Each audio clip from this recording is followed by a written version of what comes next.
Hello student स्वागत करुच्ची आपण माननकु JSR school को आपण माननको पई बहुत बड़ वैकेंसी आसी अछि पिला माने ओडिशा तरफ रु ओडिशा पंचायत डीईओ रिक्वायरमेंट 2024 2024 रे नोटिफिकेशन टा आसीतिला एप्लाई ऑनलाइन फॉर 7142 टी डाटा एंट्री ऑपरेटर पोस्ट पई आपनकर खाली अछि पिला माने आपण आवेदन करि पारिबे। चलंतु यार डिटेल्स फुल डिटेल्स देखिबा कोन कोन अछि देखंतु पिला माने ऑर्गेनाइजेशन नेम आपणकर ओडिशा पंचायत राज ड्रिंकिंग वाटर डिपार्टमेंट तरफ रु एई नोटिफिकेशन टा आसी अछि ठीक अछि।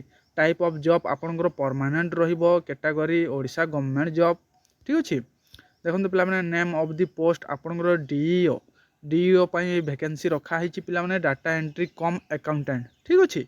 चलंतु देखिबा आपणकर एप्लिकेशन मोड केमिति रहिबो पिला माने ऑनलाइन रे आपण आवेदन करि पारबे। हु कैन अप्लाई ठीक अछि।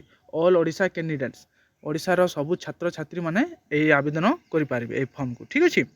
प्लेस ऑफ पोस्टिंग देखंतु पिला माने आपणकर ओडिशा रे रहिबो। लास्ट डेट अपडेट सुन अपडेट होइना पिला माने बहुत जल्दी अपडेट हे जिवो ठीक अछि। चलंतु देखिबा आपणकर जेंडर देखंतु पिला माने बोथ मेल एंड फीमेल अछि ठीक अछि। एजुकेशन क्वालिफिकेशन ऊपर जदि नजर करबा पिला माने आपणको कैंडिडेट्स मोस्ट हैव पासेड ठीक अछि फॉर डीईओ पई कोन कोन आपणकर क्वालिफिकेशन टा मांगी छि देखंतु पिला माने आपणकर 12th क्लास पास हेबा कथा पिला माने आर्ट्स कॉमर्स साइंस ठीक अछि। जो स्ट्रीम रो हेले भी आपणकर चलिबो। From a recognised university with computer knowledge ठीक अछि। आपणकर जो कंप्यूटर नॉलेज सर्टिफिकेट आपणकर गुटे लागु छि पिला माने ताहा आपण करि नेबे ठीक अछि। एटा आपणकर क्वालिफिकेशन टा थिला तापरे कोन देछि देखंतु पिला माने डिस्ट्रिक्ट वाइज वैकेंसी आपणकर वैकेंसी ऊपर जदि नजर करबा पिला माने देखंतु आपणकर 7142 टी वैकेंसी अछि। 30 टा जिल्ला अछि पिला माने टोटल ओडिसा रे तो 30 टा जिल्ला पई वैकेंसी रखा छि आपण माने देखि पारुथिबे। अनुगुर रे 234 टी बालेश्वर रे 373 टी बरगढ़ रे 267 टी सेमिति आहुरी अछि पिला माने आपणकर भद्रक रे 226 टी बलांगीर रे 332 बौद्ध रे 73 ठीक अछि। एमिति सब आपणकर वैकेंसी पोस्ट अछि खाली पड़ी छि ठीक अछि। तो आपण माने देखि नेबे टिके नोटिफिकेशन क्लियरली टिके देखि नेबे ठीक अछि। एज लिमिट जदि कहबा पिला माने मिनिमम आपन को 21 वर्ष हेबा कथा मैक्सिमम आपनकर 32 वर्ष हेबा कथा। एटा देखंतु पिला माने एठी आपनकर एज पर गवर्नमेंट रूल ठीक अछि। आपनकर जो गवर्नमेंट हिसाब रे आपनकर एज रिलैक्सेशन अछि ताहा भी अछि। आपनकर ओबीसी पई 3 वर्ष एससी एसटी पीडब्ल्यू पई 5 वर्ष फॉर एक्स सर्विसमैन माननक पई 5 वर्ष ठीक अछि। जदि सैलरी ऊपर जदि कहबा पिला माने आपनकर 9900 आपनकर पर मंथ सैलरी रहिबो।